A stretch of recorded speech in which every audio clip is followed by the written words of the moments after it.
Hi, everybody. Deacon Mark here. I hope this message finds everybody healthy and well and safe. I also hope everybody had a wonderful 4th of July.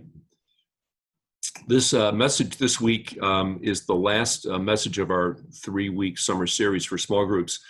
And the theme over the last 3 weeks, if you recall, has been good ground for hope. Good ground for hope. In the first week, we had a weekly message theme of that we're worth more than many sparrows. And we took that idea straight from St. Matthew's Gospel in chapter 10, as Jesus is getting his disciples ready to go out into the world. And he's providing some instruction to them. And he reminds them that the work in front of them is going to be difficult. It can be challenging. But it's also going to be rewarding in ways that they can't even imagine. But anticipating the troubles and the challenges that they're going to encounter along the way, he tells them, don't be afraid. You're worth more than many sparrows to the Father. And it reminds the disciples and it reminds us of God's love for us and his care and concern for us, and that he's always with us. Emmanuel, God is with us. He'll never abandon us. Last week, the theme was, and the message from last week was again from Matthew chapter 10, and the message was a cup of cold water. And Jesus continuing his instruction to his disciples is giving them examples of what does it look like to be a disciple.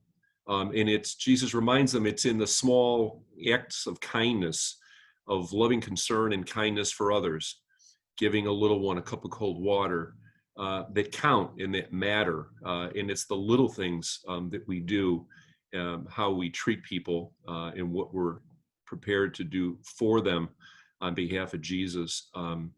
That's important and what matters. And this week, the theme is, I've got this. And again, continuing on from St. Matthew's Gospel, Jesus is letting the disciples know that, again, challenged in their work, carrying the good news of the gospel going forward, Jesus pauses and reminds them that they can find rest and peace in him. St. Matthew says, "Come to me, all you who labor and are burdened, and I will give you rest. Take my yoke upon you and learn from me, for I am meek and humble of heart, and you will find rest for yourselves. For my yoke is easy and my burden light." Jesus asks us, do you trust me? Do you trust that I'm with you? And if you do, you will find peace, restful peace in him. I think that's a particularly important message for us today, and proof that the Word of God is always relevant and is always with us.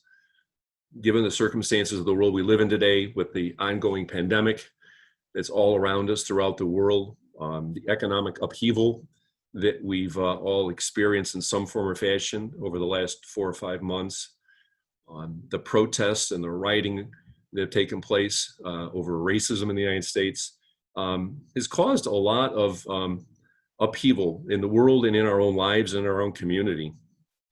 I think about that as it relates to the message from Jesus' Gospel today, when I reflect back on just the last 90, 100 days of my own life and how my life's been impacted.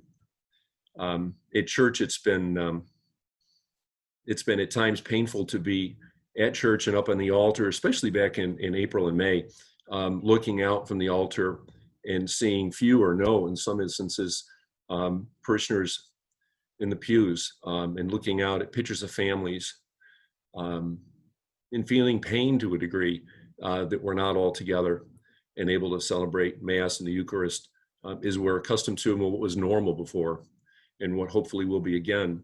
An important ministry of mine has been to go to the retirement homes on the weekends and give communion services to the folks that live there. And we haven't been able to get into the assisted living homes for good cause for several months now. But we miss those folks, those of us that go there. We miss them terribly. And not being able to bring Jesus to them, it pains me as well. And it begins to feel like a burden at times.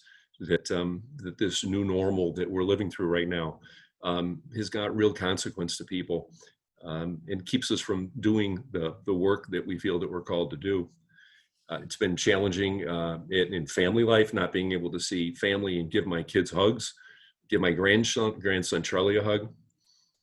Work's been difficult in certain instances as well. We've had to let some people go recently from work, really good, wonderful people, talented people, caring people who care a lot about the work that they do and the contribution they make to our company and to our clients. And that was a very difficult, painful thing to go through. But cumulatively, all of that has put me, and we all have our own circumstances, but I assume a lot of people hearing this message as well, we've all got examples of how our lives have been turned upside down to a degree over the last several weeks. I think this gospel comes along at precisely the right time, because it tells us that if we trust in Jesus and if we bring our concerns and our struggles to him, to the foot of the cross, that Jesus will lighten that burden for us, and that even amidst all of the seeming chaos that's going on around us, that we can find restful peace in him. Very timely, really great way to end the weekly message series that we're doing right now. Jesus is with us. Jesus, I trust in you, and in you I will find restful peace. The questions for this week that we came up with that we thought were good discussion questions are the following. One, do you rely on the Lord when you are burdened and troubled, or do you feel you have to do it all on your own? Great question. Second question is, how do you demonstrate trust and reliance on God's presence and power in your life? And finally, how does this inform or direct your perspective regarding the troubles or struggles you may be encountering in your life today? Three great questions to get started with. I trust and hope you have a wonderful small group meeting, and I look forward at some point, hopefully sooner rather than later, of seeing you and greeting you and giving you a great big hug. God bless. Bye-bye.